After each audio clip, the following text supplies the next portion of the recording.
If overthinking, stress, or sleeplessness are becoming too much, try listening to a guided meditation for free on the Women's Meditation Network. There are a dozen podcasts that provide hundreds of guided meditations each month, like sleep meditations, morning meditations, daily affirmations, meditations for anxiety, and even water and nature sounds. Just search for Women's Meditation Network in your favorite podcast player and subscribe to listen now. This is Optimal Relationships Daily, episode 1674, How to Support People in Emotional Pain, by Rachel Shanken of MindBodyWise.com. Hello, everybody. Greg Audino here, happy to be welcoming you to another edition of Optimal Relationships Daily, where I read to you from some of the best relationship content online. Today, we've got a post that really encourages us to take the focus off of ourselves and instead help and recognize those who are in emotional pain. Relationships are very much about uplifting loved ones, and that process can be delicate, needless to say. So let's learn more about it as we start optimizing your life. How to Support People in Emotional Pain by Rachel Shanken of MindBodyWise.com. You want to be a good friend or partner, but it's easy to feel helpless when you see someone that you love feeling badly. Sometimes it's hard to know what to say. It's really important, though, to find ways to verbally acknowledge someone's experience instead of minimizing it. Here are some suggestions and alternatives. As you listen to the list, notice what you feel in your body as you imagine saying them yourself. You'll know the phrases and pieces that sit well with you by bringing awareness to your body. 2 very important rules of thumb. Don't try to fix and don't do. Instead, be with. The person you are helping isn't ready or in need of fixing this situation just yet. They may just need to be in their process and eventually find their own way out, while feeling supported and loved. Trust that empathy, compassion, and active listening go much further than fixing. It's more about how you be, not what you say. Be an open-hearted, active listener. Show love and compassion in your gestures, in your eye contact, and in your ability to sit with their pain and not trying to change it. Silence really is golden. Listening silently with an open body position can convey so much without needing to say anything at all. When it comes to hard times, what not to say and what to say instead. Number 1, look at the bright side. Right now, this might be really hard or almost impossible for them to do, and it might feel dismissive of their situation. Instead, try replacing this with, it must be really difficult to feel like you're stuck feeling bad with limited options to change your situation. One day, it will shift, but for now, I'm sorry you're having a hard time. I love and care about you. I'm here for you. Number 2, snap out of it. If they could, they definitely would. No one wants to feel anxious or depressed. Instead, try replacing this with, I wish there was some way that I could make it better. I'm sorry you're going through this. I care about you. I'm here for you. Number 3, don't look at it that way. Right now, they would probably like to see it and feel it in some other way, but they can't right now. It's not their fault, and it often feels like it's not a choice. Instead, try this. It's so tough to shift perspective and see that it won't be like this forever. I care about you. I'm here for you. Number 4, you don't have it so bad, or this is no big deal. Judging or comparing their experience when you aren't in their mind and body to know what it feels like to be them can feel alienating and isn't supportive. Instead, try this. I'm sorry you're feeling so bad. I care about you. I'm here for you. Number 5, it's all in your head. Whether they are imagining their feelings or not, it feels real to them. It feels overwhelming and probably scary to them. Telling them that it's in their head negates their feelings and may make them retreat further. Instead, try this. Our minds can spin and make us all feel crazy sometimes. Seems like you're in the thick of it. Please know that no matter what, I care about you. I'm here for you. Number 6, you're acting crazy. Crazy is a derogatory term that doesn't make anyone feel good. Chances are they aren't acting and they may feel crazy right now. Saying this to them often will intensify their bad feelings. Instead, try this. Seems like your feelings are on overload. It must be really scary and overwhelming. I care about you. I'm here for you. Number 7. Get over it. For whatever reason, they aren't ready right now. Everyone manages emotional pain differently. Honor their process. Instead, try this. Healing takes time. Everyone heals at his or her own pace.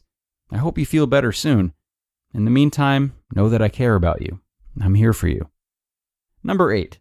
If I were you, you aren't them. You don't know what you would do if you were them, because you aren't them. Even if you've experienced similar circumstances, you aren't them. Give them space and empathy to move through the feelings, and only offer advice if they ask for it explicitly. Instead, try this. I can't know what it's like to be going through what you are, but it sounds tough.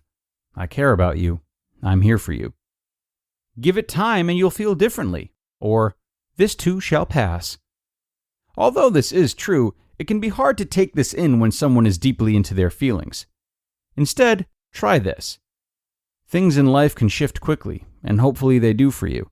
I'm sorry it's so hard right now. In the meantime, I care about you. I'm here for you. Number 10. God never gives us anything we can't handle. Saying this to someone in pain increases someone's feelings of being the victim. Why didn't God give this to someone else? Why should I have to handle it? Plus, if you don't know someone's religious affiliation, it's better to stay away from using God and supporting someone emotionally. Instead, try this.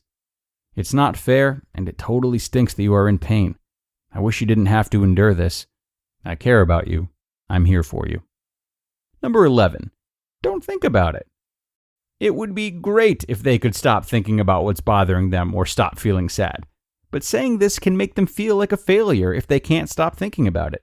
Also, it's not always our thoughts that are to blame for how we feel. So maybe there are no thoughts to turn off, but a general feeling of sadness or anxiety. Instead, try this. It's so hard to stop thinking about things and take a break from feeling what you feel. Is there anything you can do to distract yourself for a few minutes from the pain? I care about you. I'm here for you. Number 12. If you keep stressing like this, you're going to die of a heart attack. It's true that stress can cause physical ailments like heart attacks. However, if they are already feeling stressed and you say this, it can increase their stress, since of course, no one wants to have a heart attack. Instead, try this. You have a lot on your plate right now. I can see how it's so hard to manage. I'm concerned about you and the impact of the level of stress you're experiencing. I care about you. I'm here for you. Number 13. What doesn't kill you only makes you stronger. This is a great adage for after the pain has ended and someone is feeling better. It's a way of acknowledging what they've been through and how they can use it to recognize their resilience. However, in the midst of pain, they are feeling really bad, and they just need to be heard and acknowledged for how they feel now. Instead, try this. It's hard to be a human being. I'm so sorry that you're having a hard time. I hope one day you can look back on this and see it as a good thing, but for now, it really stinks. I care about you. I'm here for you. Number 13. You'll laugh about this later. Maybe they will and maybe they won't, but statements like this negate how they are feeling now. Instead, try this. I know this feels so big and unmanageable right now. I know it's hard to be going through it. Hang in there. I care about you. I'm here for you. Number 14. If I can overcome X, then you can get over this. Their challenge and how they're dealing with it has nothing to do with you or how you've managed your challenges. We all respond differently to different things. Make it about them, not you. Instead, try this. I hear that you are struggling right now. Going through hard times isn't fun. I care about you. I'm here for you. In essence, acknowledge their experience instead of negating it. Let them know not just with your actions, but with your words, I'm on your side. I'm here for you. I can't know what it's like to be you or to undergo what you are experiencing. You aren't alone. I love and care about you. Very important note.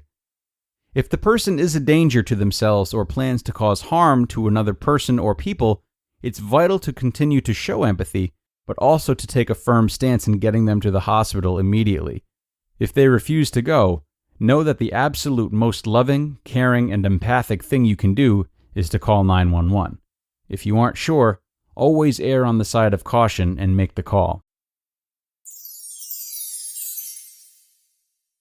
You just listened to the post titled, How to Support People in Emotional Pain by Rachel Shanken of MindBodyWise.com. Priceline presents Go to Your Happy Price. What's up? It's Kaylee Cuoco.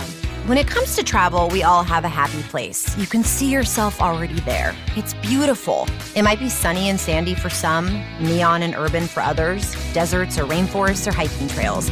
With Priceline, you can get to your happy place for a happy price with deals you really can't find anywhere else. Like up to 60% off select hotels to Costa Rica or 5-star hotels for 2-star prices in Cabo. Go to Priceline.com and travel to your happy place for a happy price. All right, see ya. I'm off to Miami.